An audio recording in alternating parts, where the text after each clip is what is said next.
Hi, my name is David Newman. I'm going to show you now the fabrication and assembly part of the shop. We're moving now into the back. There's going to be a nice big double door here to move stuff in and out of the production area. But this is where the assembly and fabrication is going to be.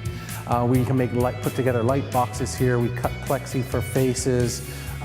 We put together channel letters and assemble all of the materials that we need to get ready to actually go out and install and put the signs up for the customer. There's going to be tables here, a bit of racking, and this area right here, right in front of me, is going to be where we'll bring cars in. We're going to do cars and truck wraps right in here. We have the room now in the facility now to be able to bring a vehicle right into the garage and to be able to wrap it and work on it right inside the building. Very, very excited, and we're looking forward to seeing you here with your car or your sign we're going to make specifically for you. I'm David Newman, Signorama Richmond, signorama-richmondbc.ca.